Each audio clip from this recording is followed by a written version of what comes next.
Good afternoon, Scott Redler, T3 Live. Welcome to today's recap. So what started off as a basically flat day started to develop as the trading went on. You saw some strength come back into tech, you saw some lift in the commodities, and all of a sudden the market just crawled higher and took out that inside range that I talked about in the morning call. There was a small, like macro, not a micro, but like a micro wedge in this upper area. And we took it out and we wound up taking out the highs. The level I was talking about, I think, was like 1413 on the resistance side, and then we took that out around 11 o'clock. And then we even went above the previous high of about 1419 before just drifting in the last hour of the day, which definitely wasn't fun because if you were holding positions, and trying to trade around them and you had a little bit much, you definitely gave back a lot of your day, and I gave back probably half my day just in that little tick, tick, tick, tick, tick bleed. But all in all, we came in not knowing what to expect. And as of now, it seems like the same trend moving forward. Obviously, there's some new monthly flows, there's some new quarterly flows, so you have to be aware, midweek if things start to change. But if you look at the trend is still intact. And we talked about this on Friday in the recap with G-Toy. I talked about it this morning with Chow. So if you look at the chart here, you will see with the S&P, here's that October low, here's the macro trend intact. Here are those two other trends. Here's your intermediate trend that started on this gap and go day that also put in the momentum trend. And here's the intermediate trend that got tested right here at 1340 back in late February before regrouping, taking out this potent down day these 2 days before going sideways and exploding.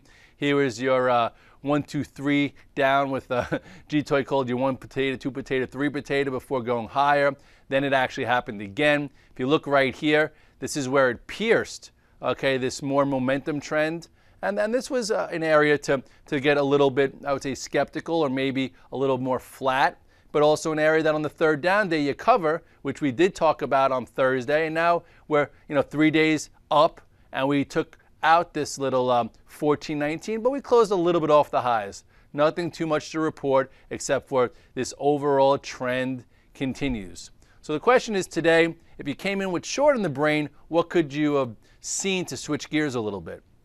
Now on Friday, you saw Apple a little bit weaker. It was a cute short. A lot of us took the trade. Some of high beta tech closed on their lows.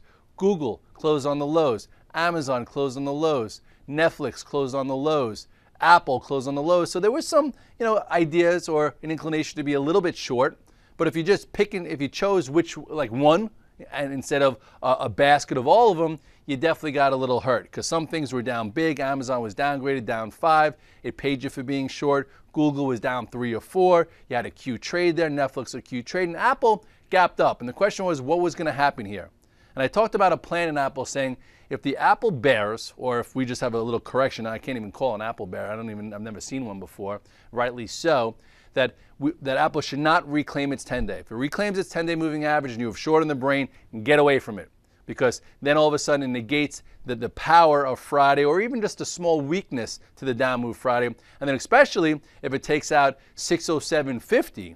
Okay, and basically it did us all a favor because it did it so damn quick. It did it in the first 30 minutes. That was so potent that I didn't even trade Apple today because I wasn't thinking long and I wanted to see how it handled the range, and it took it out so fast that I was telling guys around me that were short, you better cover and better not cost average this thing because there's too much power here. And if you look at Apple, you'll see, you look at the chart, there you go. Okay, this is 1, 2, 3 down days. We haven't seen more than 3 down days in Apple during this entire move. So I guess why would we see it this time? Last time we had the break of the 10-day, we reversed on the 20-day.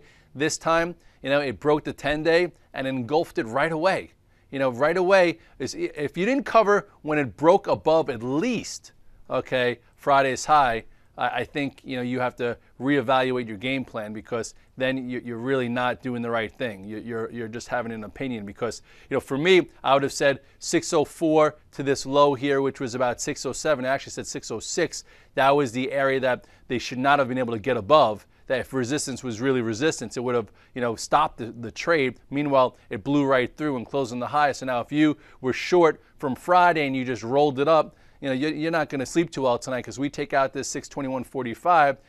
We're still rolling along here. And if you look at the 3-minute chart, look how fast and furious this happened. If you go back to the open, it really just blew right through. Here is the six, where was this? Here's the area that was supposed to stop the chart, 6004 to 606. Here's the 10-day, and it just blew right through. So thank goodness it didn't pause there, so you didn't have the chance to short it. Okay, and then finally you had a bit of a flag type pattern, which actually gave you an area to get long. Then it made a new high, pulled back in, retested this prior breakout, and then once it broke the high of the day, it was a much slower trade, but the rest of the day was much slower. But once you saw this big move up in Apple, look at this, it all happened before 10 o'clock. You had to switch gears a little bit, because on the spiders, you really didn't see such a big move so quick. Spiders, it went with Apple, but this is the trade in the morning. Here is resistance. Okay, remember the micro level that I talked about?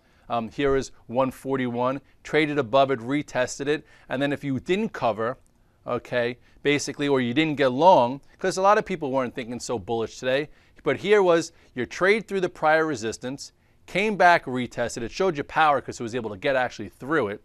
And then on this retest, on this little wide range bar, this was your area to get long. I think this is when I bought the spiders. I bought the spiders right around 141. That's when it came on my virtual trade floor, if you remember T3 Live.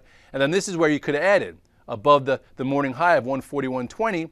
And then you had a nice move. You could have made 70 cents in the spiders coming in flat, just using your day trading strategies or just using your actively trading tool belt, which a lot of us have. You could have came in flat or even short, and then on this move was pretty powerful enough to cover it. If you didn't cover it, and you were still short here, once we pulled back, you could have salvaged the trade, and then once you saw this wide range bar break this small little downtrend to the upside, you should have ran for the hills.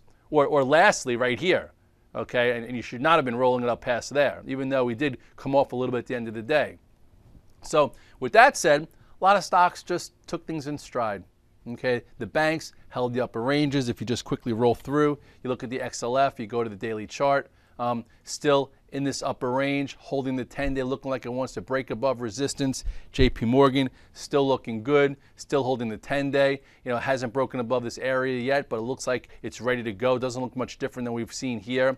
Bank of America held that level I talked about with Chow. What we talk about, 940. I think it went to what? The low here was 941. So if you bought the dip here, now if it gets above this 970 area, the next area will be the highs here around 1005, 1010. Bank of America still looks fine. Okay, this was your last pivot and now it's going sideways. Here's your inside range here, lower end pops up, then all of a sudden, could trade through the higher end, and I don't see much corrective action there except for sideways action. If you look at, even Google, little red dog reversal. Okay, here was your move from like 627, went as high as almost 660. Nice little 3-day pull-in, traded below the low. You could have used this as a pivot on the price point sheet. We talked about 641 as your pivot. So once it traded back above this previous low, that's a red dog reversal. That means you could have a change of direction. And now we'll see what happens with Google, because the longer it holds above this support level that we drew this morning, the greater the chance we're going to start taking out this area. Might wait till earnings, but we'll see. As far as some other stocks, some of the commodities had a nice little move, still building. I'm not expecting barn-burning trades here yet, but if you look at the pattern that we drew this morning, okay, here's your GLD. Here's the left shoulder, the head, the right shoulder. This is right around the area that I got along the SLV, which I'll get to, versus area. Pop back up. Little sideways action here, and you can get to tier 2 if it breaks this downtrend. So right now, I still think you're only in tier 1 because it has to prove that you could buy higher. Okay, we're still in a downtrend since this March 29 Fed day, and we need to take this out to pretty much prove you could buy some strength, because right now we haven't proved that you could buy any strength. You could have been able to buy the dip each time, but we haven't been able to add. So we'll see if that trend changes moving forward. So if you look here at silver, that's what we got going on. Here's the left shoulder, the head, your little right shoulder with a descending channel that it started to poke its head up above today. I actually got to about tier 1.5, almost tier 2 as we took back this moving average. I bought on this day, held through the inside day, and then you could have added once we went above this high here of 3170. This was your resumption of the move that put a higher low right here, and then it traded through, and we'll see if it goes sideways and then if it could continue. So I'm in like tier 1.5. I think as long as it stays above this area, short-term momentum like me will stay in there at least with more than just a tier 1. But macro traders, this is an area to have as a stop, or really this is the area. This is the lower end of this right shoulder that if this pattern is valid and takes time to get into fruition, this low area is an area that should not get breached. So with that said, I think people were talking about X had outperformed a little bit. The XLE was up percentage-wise more than the spiders. So some money came in here, but it still has to get through these moving averages. You could draw yourself like a little descending little channel here, and it still has time to to break through this. But typically these guys do get broken to the upside. So being in a tier 1 is okay. I still like the chart of XOM. That's best in breed. If you look here, it's been in a nice channel. I've traded this a few times. Look when it broke above this resistance, then above this one. It's going sideways again. Looks like if it gets above this, 87.50, it could go. There was some news after the close on Amgen, but I do still like this chart of Amgen. I'm not sure what it was because I was walking in here. I heard it on the loudspeaker, but this looks like a nice high-level channel here. If you take biotech risk, which is a little harder, but this is more of a mega cap bio, this one does trade with nice patterns, and it's been consolidating, going sideways. It's holding the moving averages, holding the upper end of this descending channel here. So above this, just say, what is this, 68, 69 area, you could see some momentum if they want to continue to take these. As far as Netflix and Amazon, they were out of play, more to the weaker side. Let's take a quick look at Microsoft. Microsoft's continuing to hold. I'm not there. I remember I bought this 3-day pull-in, and then it made a lower high. I got out right there. But the more this goes sideways and develops this little area, we'll see. But it has to hold above this support here. Okay, this is what I remember we were trading it the other day, 31.80. So as long as it holds above 31.80, upside momentum could continue here. Some of these secondary stocks are looking pretty good too. Dunkin', if you look here, this is a macro pattern. Okay, these IPOs develop into big-time winners, and I do think still Dunkin' has a huge, has huge potential this year. If you have a long-term perspective, just throw it in the drawer. The short-term, the price was $29.50. It held. Today I got involved around $30.30. Went as high as what is that, $30.89. Pulled off a little bit. I think for momentum to stay, let it do some sideways action above 30. But then if it could finally get through this little, this little descending channel here, the old highs will come into play. So, and with that said, it could go even a lot higher. Starbucks has been an animal.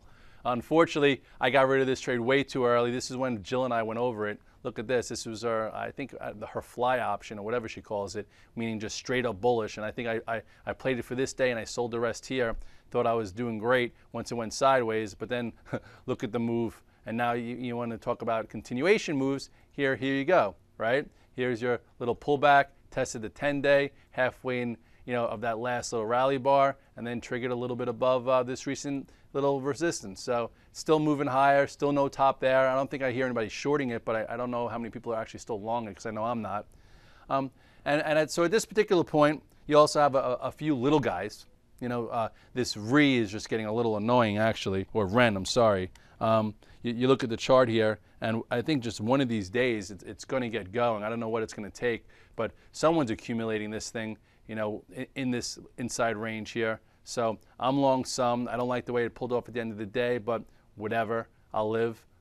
So if it were to get above perhaps this maybe $6 level, it could have a move back to these highs. And if you look at the weekly chart, it still has a lot to prove, but it's been coming in. It's building a new little level down here. Above this, it can get going. Maybe it gets going with Facebook. Dang was actually a little bit better for one of these little guys. It actually poked its head up already. Obviously different businesses, but this broke this mini downtrend here, and then the guys were playing it right in this little range above there. You look at the daily, you can see it a little bit clearer. Nice clean breakout here, but again, little guy. MCP, still a little sloppy. As good as this move has been to the upside, it's still hard to get 2 days in a row here, and that's just annoying. 2 days in a row is what you want to get for some type of follow through. If you look at this, I guess this was that downtrend that it broke, held halfway, going sideways, re-energized right here. Now it's just slowly crawling up. It's still not very tradable, so not much to talk about there. So all in all, it was an up day. Some inflows got put to work. It wasn't a blockbuster day, but there was definitely some action. if you were looking for clues, Apple off the bat, potent move, got you away from it if you were short on the brain, if you're rolling it up, good luck. I actually didn't trade it today because I was short on the brain, but I wanted to make sure 604 to 607 would contain it, and it didn't, so I went away from it. And then you saw other tech act decent. You know what? This LinkedIn looks all right. LinkedIn, I nibbled a little bit today. I'm back in it. This was my, This was my first entry, if you guys remember, right around here. This was the reversal. Here's a Goldman Sachs upgrade. I think I sold it into this day, but now it's going sideways. It's holding around, so it's above the 10-day. Still looks pretty good. I'm in tier 1, because I know I'm going to be adding if it trades above this 105, 107. So I figure after this sideways consolidation, it's proving that it could hold higher. This is a level to get involved in, like a tier 1. And if it starts clearing 105, 107, then you have 110. And then if you look more in the weekly chart, looks poised for a continuation move, because again, this is a fresh new issue. It's been public for almost a year in tight hands, and they want to move things into what's it called? Facebook. This is in the game, so we shall see. But overall, it's still holding in there. Obviously, Groupon was the disaster of the day, but it also wasn't acting well. It was a concept play. And if you're in concept plays, you better have risk, because that means technically it's telling you not to be in it, but your thought pattern is saying, oh, I like the concept. Concepts usually lose. Have a concept, let the market confirm the concept, and then you get going with it. So all in all, again, up day, nothing has changed. Yes, the volume was light, but the volume's been light for 2 years, so let people keep saying that. So until we really get a trend change, something harsh and furious, don't fight it. You don't have to be in gear 5, cruising along or on the throttle, because even this morning I said I'm off the throttle, but it feels like every time I take positions off, within a few days I could put 4 to 6 on and get paid by holding them, and then if they look iffy again, I take them off. So until that happens where I don't get rewarded, I'm going to stay maneuvering from the long side, but I don't have to have 12 to 15 positions. I could have 4 to 7 and figure it out that way. Tune in for the morning call tomorrow. It will be with Brittany Umar, and we'll be going over a lot, so make sure 7:30, I think, or 7:45 is when it streams. Have a great night.